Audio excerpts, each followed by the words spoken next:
오늘은 Not I but Christ, 내가 아니라 그리스도, 이런 제목으로 주의 말씀을 전하도록 하겠습니다. 호재가 아니고 악재가 아닙니다. 호재는 좋은 일을 말하고 악재는 안 좋은 일을 말하죠. 호재가 악재로 바뀔 수도 있고 악재가 호재로 바뀔 수도 있습니다. 호재가 임하면 그것이 끝까지 호재가 될 수 있도록 우리는 더 겸손해야 되고 또 더 기도해야 되고 더 노력이 필요합니다. 그리고 악재가 왔다고 생각하면 낙심할 것이 아니라 나쁜 것에서 좋은 것을 만들어내시는 하나님을 기대하면서 더 주님을 붙잡고 또 고통을 감수하고 더 노력하고 또 더 기도할 때 합력해서 선을 이루시는 주님이 좋은 것을 만들어낼 줄로 믿습니다. 우리는 빌립보서에서 그걸 알 수가 있어요. 이 빌립보서는 62년, 63년도에 바울이 지은 편지인데 빌립보라는 도시, 빌립보는 지금 그리스의 북부 지방에 있는 도시입니다. 여기에 보낸 편지인데 이걸 쓴 목적이 여러 가지 있지만 그 중에 하나가 빌립보 교회가 계속해서 바울에게 헌금을 했습니다. 바울은 순회하면서 이렇게 사역을 했는데 재정적인 지원을 했죠. 그런데 바울이 로마 감옥에 오래 갇혀 있는 걸 듣고 좀 비관적인 생각이 들었습니다. 복음 사역에 대한 비관적인 마음을 갖게 됐어요. 감옥에 갇혀 있으니까 이제 그러지 않겠습니까? 근데 그런 그들에게 바울은 위로하면서 그럴 필요 없다 그러면서 이 빌립보서를 썼는데 오늘 우리가 이 본문을 통해서 한 두 가지 정도 메시지를 우리가 발견할 수가 있습니다. 첫째는 악재도 호재로 바꾸시는 하나님께 계속 붙어 있고 계속 주님의 뜻 안에 머물러야 한다는 것이죠. 바울은 여기서 선언했습니다. 내가 로마 감옥에 갇힌 것이 오히려 복음의 진전을 가져왔다. 나쁜 것인 줄로 알았는데 좋은 일로 바뀌었다. 합력해서 하나님이 선을 이루었다. 이렇게 선포를 하고 있습니다. 그가 이제 이 로마 감옥에 갇혔다는 소식을 전해 들었을 때 그게 이제 사람들에게 막 퍼졌습니다. 그가 그 당시 로마 시위대, 그러니까 경호대 거기에 이제 있는 감옥에 갇혔는데 뭐 감옥이라기보다는 그게 이제 군인들이 지키고 가택연금 비슷하게 사람들도 만날 수 있고 뭐 그런 곳인데 여하튼 갇혔죠. 갇히니까 두 종류의 사람이, 두 부류의 사람들이 두 가지의 동기를 가지고 열심히 그때부터 복음을 전하기 시작했어요. 첫 번째 부류의 사람은 좋은 뜻으로 한 사람입니다. 바울 선생님이 이렇게 감옥에 갇혔으니까 우리가 더 열심히 복음을 전해야 된다. 원래 사람이란 게 어떤 사람이 어떤 가치를 위해서 희생한 걸 보면 그 가치에 대해서 더 확신이 생깁니다. 뭔가 저게 대단한 거니까 저 사람이 저걸 위해서 희생하는구나. 저기 뭐가 있구나. 이런 생각이 드는 거죠. 그리고 우리도 그렇게 따라하자. 그런 마음이 드는 경우가 많습니다. 초대교회 때, 1세기 때 기독교인들이 순교를 많이 당했는데 불에 타 죽기도 하고 동물에게 물려 죽기도 하고 근데 그 사람들은 그렇게 죽으면서도 찬송을 부르며 죽었어요. 찬송을 부르면서 그렇게 고통하는데도 찬송을 부르고 그런 걸 보고 있던 사람들이 야, 저 뭔가 있다. 저거 진짜다. 그런 걸 확신을 가지게 되죠. 그렇게 해서 사실은 복음이 많이 전해진 거예요. 그리고 그걸 본 사람들이 나도 저렇게 해야지. 그런 마음이 들죠. 1999년도 4월 달에 콜로라도에서 컬럼바인 고등학교에서 남학생 두 사람이 총을 가져와가지고 막 갈겼죠. 900발을 쐈습니다. 그래가지고 학생이 2명 죽고, 학생이 12명 죽고 선생님이 1명 죽었어요. 13명이나 죽었습니다. 그 죽이고 나서 또 이 두 학생이 총을 가져와가지고 도산에 들어갔어요. 도산에 들어가가지고 한 사람 한 사람 머리에다가 총구를 겨누고 너 하나님을 믿느냐? 물었습니다. 다른 사람들은 다 안 믿는다 그랬어요. 왜냐하면 믿는다 그러면 죽일 거니까. 다 그냥 안 믿는다 그랬어요. 그런데 한 여학생 머리에 총을 들고 너 하나님을 믿느냐?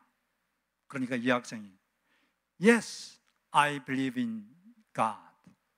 나는 하나님, 그렇다. 나는 하나님을 믿는다. 그러니까 이 두 학생이 하나님은 없어.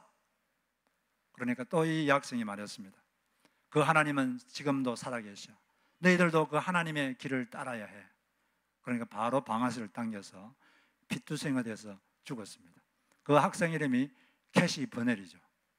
근데 그 캐시 버넬이 죽은 후로 그 10대들 사이에, 학생들 사이에 스웨터를, 어떤 글이 적힌 스웨터냐면 Yes, I believe in God, 이런 글을 적은 스웨터를 입고 국기 개양대에 모여가지고 뜨겁게 기도하는 그런 모임들이 엄청나게 생겼습니다.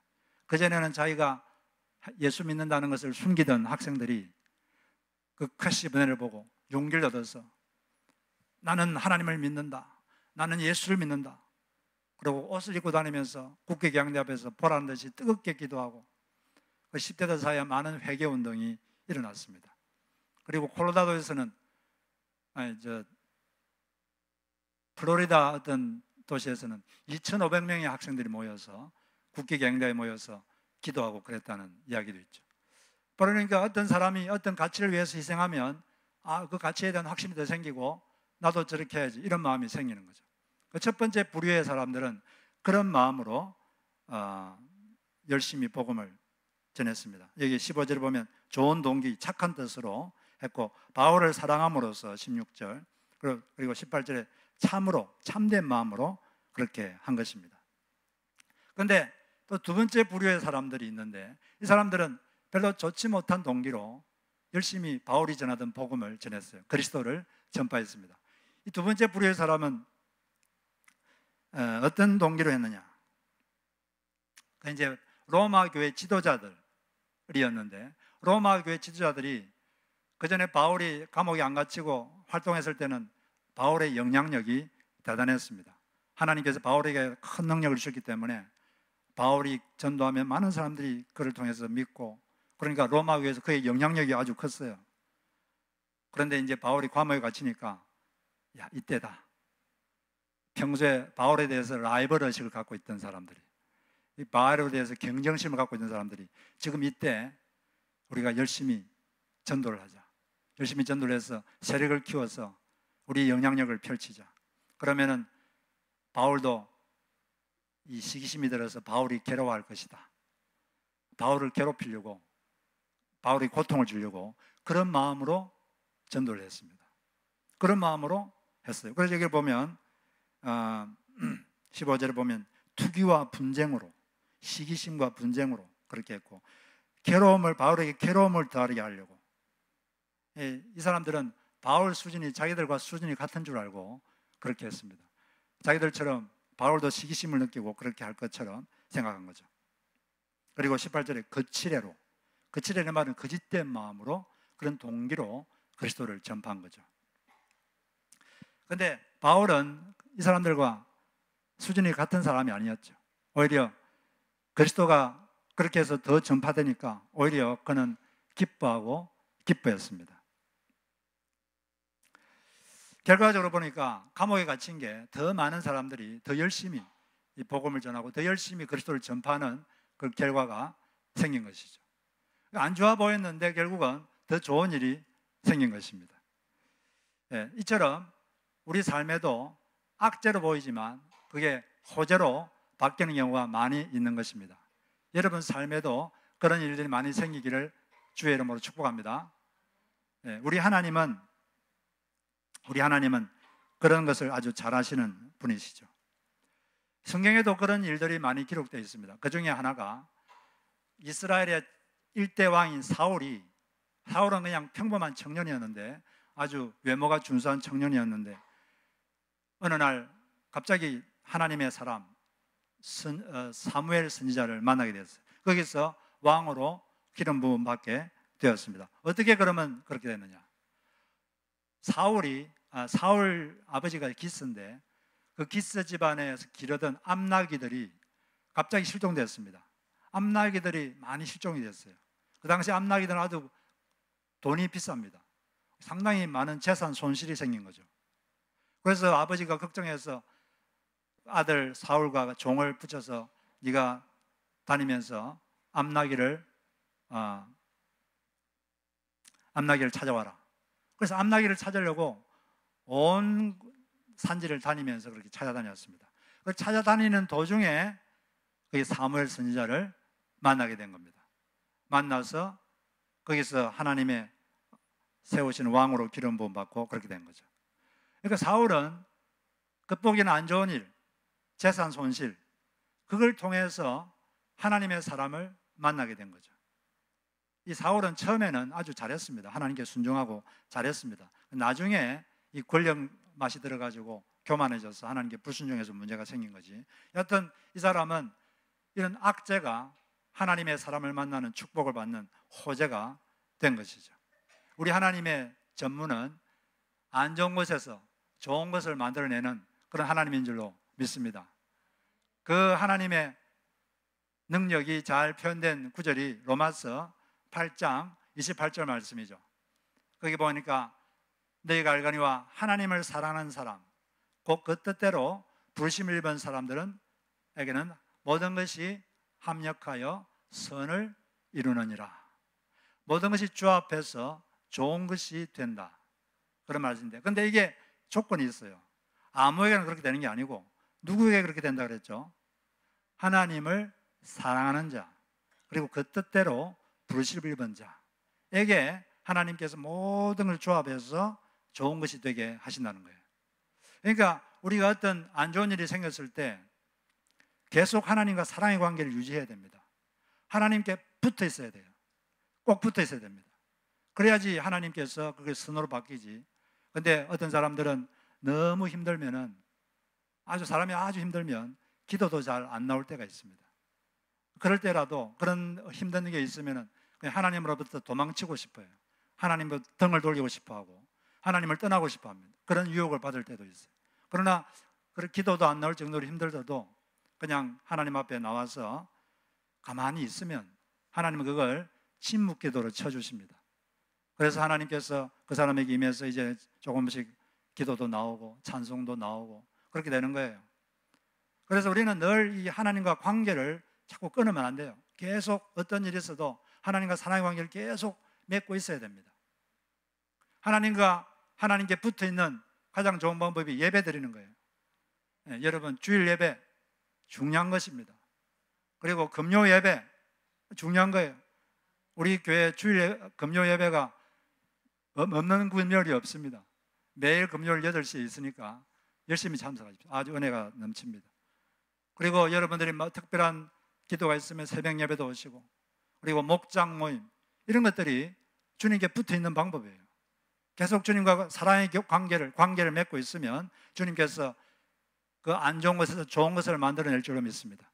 우리 하나님은 처음에 천지를 창조하실 때 혼돈과 어둠과 허무가 있는 그곳에서 뭘 만들어내는데 보시기에 좋았더라. 하나님의 손을 대시면 좋은 것이 만들어집니다. 그러므로 주님 안에 계속 우리 주님과 관계를 맺고 있어야 돼요.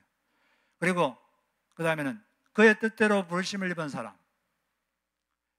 하나님 우리를 부를 때 어떤 목적을 가지고 우리를 부르셨습니다. 어떤 뜻.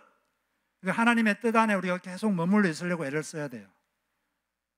자꾸 힘들어도 하나님의 뜻 안에 머물려고 하고 완벽하지는 않지만 주님의 뜻에 순종하려고 애를 쓰고 주님께 순종하려고 애를 쓰고, 그럴 때 주님께서 하나님의 때가 되면 안 좋은 것에서, 악재에서 호재를 만들어낼 줄로 믿습니다. 첫 번째 메시지가 그거고, 두 번째 메시지는 중요한 것은 내가 아니라 그리스도이시다. 중요한 것은 내가 어떻게 대우받는가가 아니라 그리스도가 어떻게 대우받는가, 이것이 중요한 것이다. 이런 메시지를 우리가 받을 수가 있습니다. 나쁜 동기로 그리스도를 전했던 사람들, 이 사람들은 왜 그렇게 했느냐? 바울과 같은 경쟁심을 가지고 자기들이 바울이 활동할 수 없을 때 자기들이 열심히 복음을 전해서 자기들의 세력을 키우고 자기들의 영향력이 로마 교회에서 커지면 바울이 시기심을 느끼고 고통을 당할 것이다. 바울이 괴로움을 당할 것이다. 그렇게 생각했어요. 바울에게 고통을 주려고 그렇게 했습니다. 자기들하고 바울의 수준이 같은 줄 알았어요. 근데 바울은 그리스도 안에서 변화된 사람이었습니다. 내 중심의 사람이 아니라 그리스도 중심으로 이미 바뀐 사람이에요. 물론 이게 쉽게 바뀌지 않습니다. 바울은 어떤 사역을 하기 전에 10수년 동안 먼저 하나님께 훈련을 받았어요. 그게 거기서 갈라디아서에 보면은 아라비아에도 내가 있었고 거기서 다메섹으로 갔고 하여튼 학자들이 말하기에 십몇 년 동안 바울은 연단을 받았다, 훈련을 받았다. 그런 다음에 이제 사역을 했다 이렇게 말을 합니다. 그런 과정에서 그는 자기가 없어지고 그리스도 중심의 사람으로 변화된 거예요. 자기 중심의 사람은 기쁨과 슬픔의 기준이 뭡니까? 자기입니다. 내가 어떻게 되느냐? 내게 좋은 일이 있느냐? 내게 나쁜 일이 있느냐? 그게 모든 것의 기준의 판단의 그리고 감정의 기준이에요. 내가 어떻게 대우받는가? 그게 모든 것의 기준이죠. 그런데 그리스도 중심의 사람은 기준이 그리스도로 바뀝니다. 내가 어떻게 대우받는가가 아니라 그리스도가 어떻게 대우받는가? 그리스도가 높임받는가? 하대받는가? 이것이 그 사람의 관심의 핵심입니다. 그리고 그리스도의 몸인 교회가 어떻게 대우받는가? 이게 그 사람의 관심의 중심이죠. 이게 바로 그리스도 중심이냐 내 중심이냐를 구별하는 기준이 되는 것입니다. 지금 여러분들은 어느 정도에 머물러 있는지 우리 생각을 해봐야 되는 것이죠. 바울은 이미 변화된 사람이에요. 우리는 변화되고 있습니다. 우리 하루아침에 그렇게 되지 않지만 성령께서 우리를 점점 내가 아니라 그리스도 중심의 사람으로 점점 바꿔가고 있는 것입니다. 우리는 그것을 그걸 목표로 삼고 힘들다고 그냥 포기하는 게 아니라 그걸 목표로 삼고 우리는 한 걸음씩 한 걸음씩 가는 것입니다. 바울은 이 그리스도 중심의 사람이었기 때문에 사람들이 열심히 로마 교회 지도자들이 안 좋은 동기로 막 복음을 전했지만 그는 기뻐했습니다. 왜 기뻐했습니까? 여기 17절에 보니까 18절에 보니까 그러면 무엇이냐? 거칠어로 하나 거짓 마음으로 하나 참으로 하나 참된 마음으로 하나 무슨 방도라든지 전파되는 것은 그리스도니 이로써 나는 기뻐하고 또한 기뻐하리라. 그의 기쁨의 이유는 그리스도가 높아졌기 때문에 그리스도가 전파되었기 때문에 그리스도가 전파됐다는 게 뭡니까? 그리스도가 높아지려면 그리스도가 전파되고 그걸 들은 사람들이 그리스도를 왕으로 모시고 그리스도를 주님으로 모시고 살게 되면 그리스도가 높아지는 거죠. 자기는 내가 어떻게 되느냐 그게 아니라 그리스도가 어떻게 되느냐 내가 어떻게 대우받느냐가 아니라 그리스도가 어떻게 대우받느냐 내가 뭘 얻느냐가 아니라 그리스도가 무엇을 얻었느냐 내가 무엇을 상실했는가 아니라 그리스도가 무엇을 상실했는가 이것이 그의 기쁨과 슬픔의 기준이 되는 것입니다. 여러분 속에 이런 그리스도 중심, 그리스도 위주의 마음이 지배하게 되기를 바랍니다. 그리스도 안에서 변화되기 전에 사람들의 마음은 다 자기 위주예요. 그리스도 위주가 아니라 자기 위주, 나의 이익, 나의 감정. 그러나 이게 점점점 바뀌어서 그리스도 위주가 되면 이제 그리스도께서 오직 그리스도가 판단의 기준이 되고 우리의 감정이 기준이 될 줄로 믿습니다. 바울은 그리스도가 높아지고 그리스도의 몸인 로마 교회가 좋아진다면 나는 그것으로 기쁘고 기뻐했다. 그런 이렇게 큰 소리로 외친 것입니다. 그게 바로 아까 말한 18절에 잘 기록이 되어 있고 19절, 20절에도 그게 이렇게 잘 담겨 있습니다. 19절에 보니까 이것이 너의 간구와 예수 그리스도의 성령의 도우심으로 나를 구원에 이르게 할 줄 아는 거로. 구원에 이른다 이 말은 석방된다는 거예요. 감옥에 있다가 지금 석방된다. 너희들 빌립보 교인들이 막 기도했거든요. 하나님 우리 바울 선생님 감옥에서 좀 나오게 해주십시오. 너희들의 간구 때문에 또 성령님의 도우심으로 나는 내가 석방될 것을 알고 있다. 우리가 어려움이 있으면 우리가 간구하면 성령께서 도우셔서 성령께서 역사하실 줄로 믿습니다. 그렇지만 그는 석방될 줄 마음으로 알았지만, 그러나 그의 관심은 자기가 석방되느냐 석방되지 않느냐 그게 아니었어요. 여러분들이 만약에 감옥에 갇히면 여러분들의 제1 관심은 뭐겠습니까? 여러분의 마음을 지배하는 관심은 뭐겠습니까? 빨리 석방되는 거 아니겠어요? 내가 언제 석방될까? 내가 석방될까 안 될까? 이게 제일 관심이잖아요. 그런데 그리스도 중심으로 바뀐 바울의 관심은 그게 아니었습니다. 내가 석방되느냐 석방되지 않느냐 그것은 그의 관심이 아니었습니다. 내가 죽느냐 사느냐 이것도 관심이 아니었어요.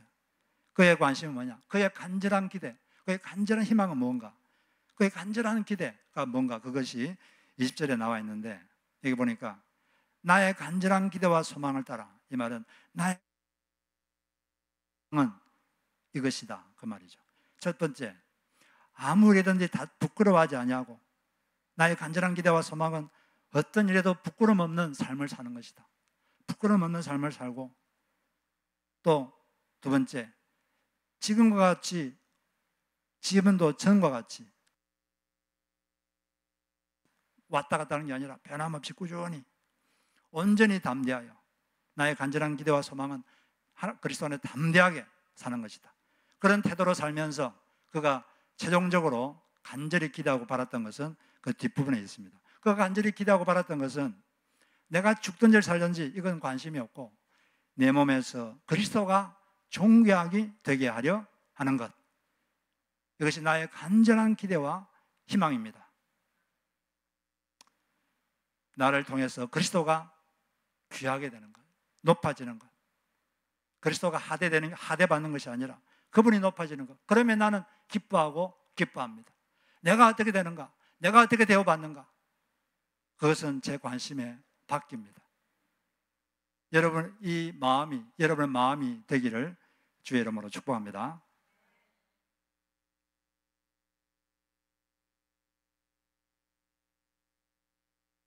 우리도 살다 보면 많은 사람들이 사실은 이렇게 사는 경우가 있습니다. 사람은 이 두 가지 강력한 욕구가 있어요. 예수 안에서 변화받기 전까지 대부분의 사람은 이 두 가지 욕구에 의해서 삽니다. 이 두 가지 욕구를 채우기 위해서 살아요. 그 두 가지 욕구가 뭘까요? 첫째는 소유욕, 두 번째는 인정욕구. 이 두 가지가 그리스도 안에서 변화받기 전에 대부분의 사람들이 가장 강력한 욕구입니다. 이게 가장 강력한 욕구라는 걸 알기 위해서는 사람이 뭐 때문에 화를 내는지 그걸 보면 돼요. 보통 사람들이 이렇게 잘 있다가도 언제 화를 내느냐? 이 이해관계가 딱 터졌을 때, 돈 문제가 걸리면 아주 사람들이 날카로워집니다. 조금이라도 자기에게 손해를 주거나 그러면 가만히 안 있죠. 그만큼 소유욕이 강한 것입니다. 이 더 많이 얻고자 하는 이 소유욕에 많은 사람이 잡혀가지고 사는 사람 대부분은 그걸 살아요. 이걸 벗어나야 되는데, 두 번째는 인정욕구, 인정받고 싶은 마음, 이게 아주 강합니다. 그래서 사람들은 다른 사람에게 인정받고 싶어요. 존중받고 싶고, 이게 사람들의 강한 욕구입니다. 그래서 사람들이 언제 화가 납니까? 누가 자기를 무시한다고 느낄 때, 하대한다고 느낄 때 이 속에서 분이 생기죠. 그래서 사람들은 절대로 남을 비난하면 안 돼요. 비난하지 말고 정중하게 부탁하는 게 실용적인 줄로 믿습니다. 우리는 문제를 해결하려고 비난하는데 이 비난하는 문제 해결이 되는 게 아니라 문제가 더 생깁니다. 더 많은 문제가 생기는 거죠. 그래서 이 두 가지 욕구에 사는데 그리스도 안에서 변화된 사람들은 이 욕구를 초월한 사람들이죠. 이 욕구를 초월하고 이제 어떤 욕구에 잡혀 사느냐? 그리스도께서 존귀하게 되기를 바랍니다. 그리스도가 저를 통해서 존귀하게 되기를 바랍니다. 그분이 높아지기를 바랍니다. 이것이 그 사람의 마음의 욕구를 지배하게 되는 것입니다. 그리고 그리스도의 몸인 하나님의 교회가 존귀하게 되기를 바랍니다. 이런 욕구에 의해서 살게 되는 것입니다. 실제로 우리 사람들도 보면 일상을 살면서 어떤 더 큰 가치를 위해서 자기를 버리고 사는 경우가 많이 있어요. 옛날에 우리 직장인들 사이에서는 이런 말이 유행했습니다. 직장 가면 힘들잖아요. 그래서 아침에 직장 출근하기 전에 자존심은 냉장고에 넣고 출근해라. 왜냐하면 직장 생활하기 힘들거든요. 자존심도 꺾어야 되고, 자존심 세우려 보면은 직장 그만둬야 돼요. 사표 써가지고 막 집어 던지면 뭐 당장 기분 좋지만은 자식들이 굶잖아요. 그러니까 자녀들 때문에, 집에 있는 아내 때문에, 더 큰 가치 때문에 자기 자존심을 버리는 거죠. 자기를 그냥 버리는 거죠. 어떤 건강한 정신을 가진 어떤 청년이 결혼을 했습니다. 결혼해가지고 애를 둘 낳았어요. 애를 조금 키우고 나서 이 청년이 자기 후배들에게 다음과 같이 말하는 걸 제가 들었습니다. 이렇게 말을 했어요. 남자는 가족을 위해서라면 자존심 버리고 누구에게든 무릎 꿇을 수 있는 게 남자다. 아이를 낳으면 나는 없다라고 생각해야 돼. 나 자신은 없다라고 다짐해야 돼. 아이를 낳으면 누가 제일 스트레스일까? 엄마야. 엄마가 가장 스트레스를 받고 또 아기가 제일 먼저 찾는 사람도 엄마다.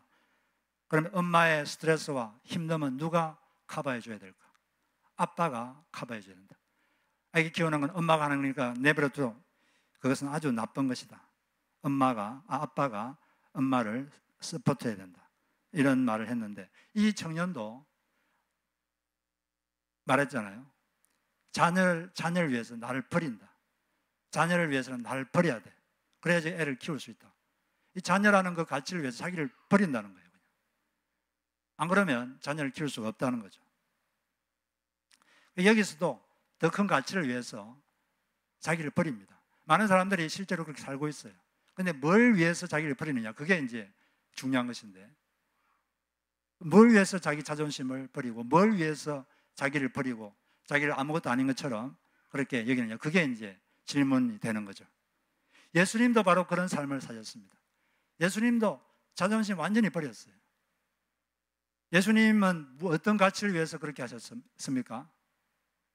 바로 저와 여러분의 구원, 이 지상 대사명을 위해서 자기를 완전히 버렸어요. 자존심 완전히 버렸습니다. 여기 마태복음 26장에 보니까 이에 예수의 얼굴에 침 뱉으며 주먹으로 치고 어떤 사람은 손바닥으로 때리더라. 예수님은 보통 사람이 아닙니다. 이분은 창조주 하나님이에요. 창조주 하나님의 얼굴에 사람들이 막 뺨을 때렸어요. 그래서 침을 탁 받고 막 주먹으로 때리고. 예수님이 어땠습니까 그때? 내가 누군데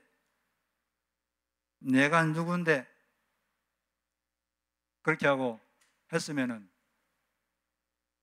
저와 여러분들은 영원한 지옥으로 떨어져야 돼요. 그러나 예수 그리스도께서는 죄인의 구원, 이 더 큰 가치를 위해서 자기를 완전히 버렸습니다. 나는 없다. 자기의 감정, 뜻 다 버리고 아버지의 뜻에 그냥 자기를 순종했습니다. 자기를 버리는 거죠. 자기 뜻, 감정을 그냥 없는 것처럼 여기는 거죠. 아기를 키우기 위해서 이 청년이 아기를 위해서 나는 늘 없애야 돼. 그렇게 말한 것처럼. 또 자식들을 위해서 직장 출근하기 전에 자존심은 냉장고에 넣고 출근하듯이 그런 자세가 필요한 것입니다. 예수님께서 우리가 지은 죄를 마치 그분이 지은 것처럼 하나님께서 여기시고 예수님을 벌을 주셨잖아요. 그리고 예수를 믿으면 예수님이 한 모든 어려운 행동들이 마치 내가 한 것처럼 됩니다. 내가 한 것처럼 돼가지고 예수님의 의가 나의 의가 되는 거죠.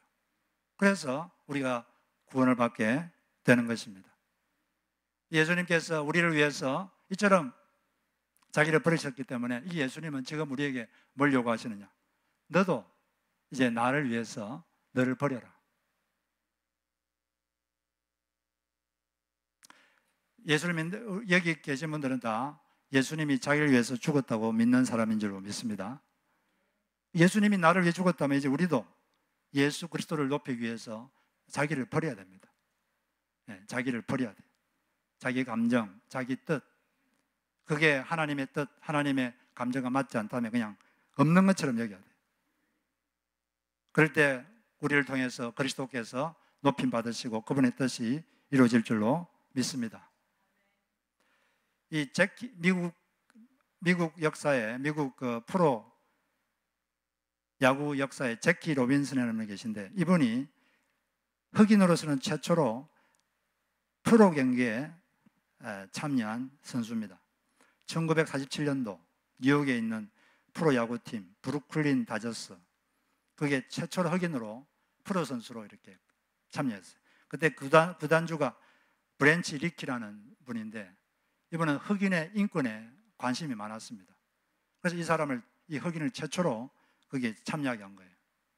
그런데 이 구단주가 처음 경기에 임하는 흑인 제키 로빈슨에게 책을 선물했습니다. 그 책이 뭐냐면 예수 그리스도의 생애, 이런 책이에요. 그리고 이렇게 말했습니다. 그 책을 꼭 읽어봐라. 그리고 너는 예수님처럼 살아야 한다. 이렇게 이야기를 해줬습니다. 그리고 다음과 같이 말했어요. 이제 너가 매번 경기장에 들었을 때마다 욕설과 야유가 끊이지 않을 것이다. 물건을 집어 던지는 사람도 있을 것이다. 그러나 어떤 경우에라도 감정적인 보복이나 감정적인 반응을 보여서는 안 된다. 너에게 가장 중요한 것은 살아남는 것이다. 너는 지금 너 자신만 위하여 뛰는 것이 아니다. 너는 지금 흑인 전체의 명예를 걸고 뛴다는 것을 기억해라. 과연 그 구단주의 말처럼 온갖 수모를 당했습니다. 그가 타석에 딱 들었으면 관중들이 막 물건을 집어 던졌어요. 그 뒤통수를 맞아가지고 다친 적도 있고 오물을 막 뿌립니다. 그리고 자기가 안타를 쳐가지고 1루로 뛰어가는데 1루수 다 백인들이죠. 백인이 그를 뺨을 때리기도 하고 막 발을 밟기도 하고 온갖 수모를 당했어요. 그러나 그는 구단주의 말대로 감정적으로 대응하지 않고 결국 살아남았습니다. 정말 열심히 운동했어요. 그래서 그가 좋은 성적을 거뒀습니다. 그러니까 백인들의 좀 인식이 바뀌었어요. 아, 흑인들도 프로 경기에 넣어도 되는구나. 그때부터 이제 야구뿐 아니라 프로 농구, 미식 축구 이런 데 흑인들이 한 명씩 이제 들어오게 된 것입니다. 이 제키 로빈슨이라는 사람은 더 큰 가치, 더 큰 가치가 뭐죠? 흑인의 명예. 흑인의 명예는 더 큰 가치를 위해서 자기를 버렸습니다. 나는 없다. I am nothing. 그렇게 하고 온갖 수모를 다 견뎌내고 참아냈어요. 그래서 흑인들의 명예를 올렸고, 그로 인해서 흑인들이 프로 경기에 그때부터 많은 선수들이 참여하게 된 것입니다. 이제 그러면 어떤 가치를 위해서 자기를 버려야 되냐? 이게 문제예요. 그리스도인들은 어떤 가치를 위해서 자기를 버려야 됩니까? 예수 그리스도. 예수 그리스도를 높이기 위해서라면 우리를 버려야 됩니다. 내가 어떻게 대우받는가? 그거보다 그 질문하지 말고 그리스도가 어떻게 대우받는가? 그리스도의 몸인 교회가 어떻게 대우받는가? 이것이 우리의 지배적인 관심이 되어야 되고 지배적인 질문이 되어야 하는 것입니다. 그것이 바로 예수 그리스도 안에 있는 자기가 죽고 예수가 사는 그런 사람의 모습입니다. 그게 쉽게 되지는 않지만 주님은 우리에게 그것을 목표로 삼고 그런 사람이 되기 위해서 살라고 우리에게 지금도 말씀하고 있습니다. 내가 아니라 그리스도. 중요한 것은 내가 아니라 그리스도이다. 중요한 것은 내가 어떻게 대우받는가가 아니라 그리스도가 어떻게 대우받는가, 그리스도가 존귀해야 되는가, 하대받는가, 이것이 우리의 관심이 되어야 되고 여러분들의 지배적인 핵심 가치가 되어야 되고 핵심 질문이 되기를 주의 이름으로 축복합니다. 우리 같이 찬송가를 부르겠습니다. 오직 주의 사랑에 매여. 우리 찬송